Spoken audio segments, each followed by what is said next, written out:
Hello everyone, welcome to हेलोजी class YouTube channel. यही video रे आमे कथा बा जो OSSC रे जो फॉरेस्टर फॉरेस्ट गार्ड आउ LI जो बाहरी थिला तांकर जो रिक्रुटमेंट जो कंटिन्यू रही तांकर ऑलरेडी फिजिकल सरी जाइछि आउ तांकर डॉक्यूमेंट वेरिफिकेशन भी सरी जाइछि।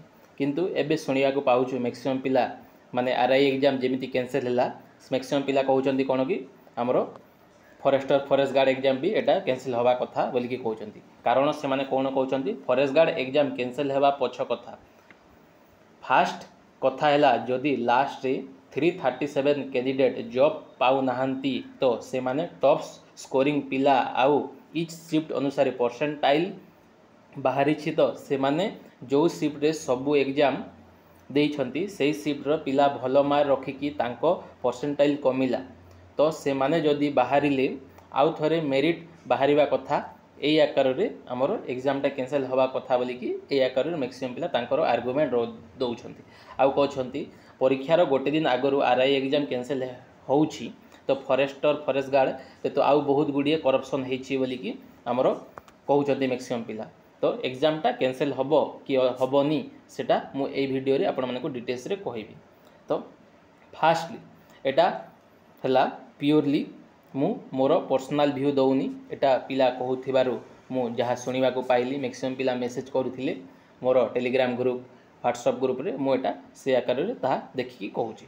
तो फास्टली OSSC जो फॉरेस्टर फॉरेस्ट गार्ड पिलांको पई तो एटा तो ऑलरेडी पिलांकर डॉक्यूमेंट डीवीटा सरी जाइछि सेटा कंप्लीट हे जाइछि। आउ किछि पिला जो 337 पिलांको तांको होल्ड रे रखा जाइछि ना कोन करा जाइछि किछि जणा नाही कोन पई तांको होल्ड रे रखा जाइछि किछि देखा ना। किंतु करप्शन हेछि कि नाही करप्शन हेछि कि नाही सेटा तो गवर्नमेंट हमरो इन्वेस्टिगेशन करथिला और करप्शन हेइनी बोली कि कहिला। तो मते जा लागुची सेथिरे हमरो पर्सनल ओपिनियन मैटर दरकार नै। एथिरे दुई प्रकार पिला रहउचंती जो पिला ऑलरेडी फिजिकल कंप्लीट करि सारिलेनी डीवी सरिलानी तांकर जॉइनिंग के बे आसी बोली से अपेक्षा रे अछंती।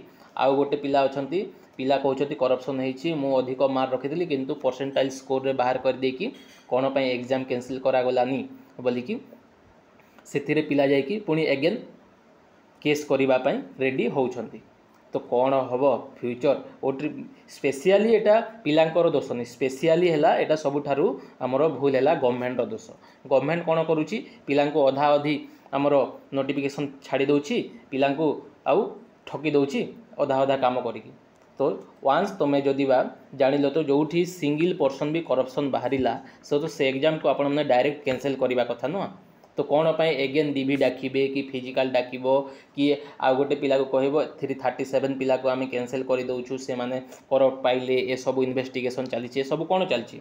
आपण जदि बा एग्जाम RI एग्जाम जेमती गोटे दिन आगरु कैंसिल करि पारुछंती तो कौन पाई आपण बाकी सब एग्जाम गुडा को केस हियरिंग रे बाकी सब जिनिस रे कंटिन्यू चली ए सब फालतू प्रोसेस। तो RI एग्जाम जेमती कैंसिल हो गला पिला एबे जस्ट लगी फॉरेस्टर फॉरेस्ट गार्ड पई जो केमिति ए सब अधिका भाव रे करप्शन है फॉरेस्टर फॉरेस्ट गार्ड रे बोली कि सेथिरे पुनी केस करिया पई सेथिरे कोन सब प्रोसेस क्राउड मेंटालिटी कहउचंदी किए कहउचंदी हमर भविष्यत सह खेलुछंती बोली किए कहा भविष्यत सह खेलुछंती मु गवर्नमेंट खेलुछि ना पिला खेलुछंती ना किए एग्जाम दवा पई चाहूची किए दवा पई चाहू नाहंती एटा सब प्योर लेवल स्कैम रे चलीची। किंतु सबुठारु दायी हैला एटा गवर्नमेंट रो ही भूल एटा को पिला रो ही भूल न गवर्नमेंट सबु फालतू काम करूछु और पिलांको भितर झगड़ा लागुची एटा होची प्योर लेवल सत्यता।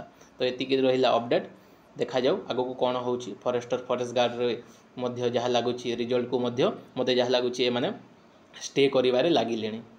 देखा जाऊ आगो फर्दर अपडेट जहाँ आसिलो मो चैनल माध्यम रे आपण मानको जणाइबी। Thank you so much. मो चैनल टा सब्सक्राइब कर रखि थांतु मो जहाँ अपडेट आसियो आपण मानको जणाइबी। Thank you.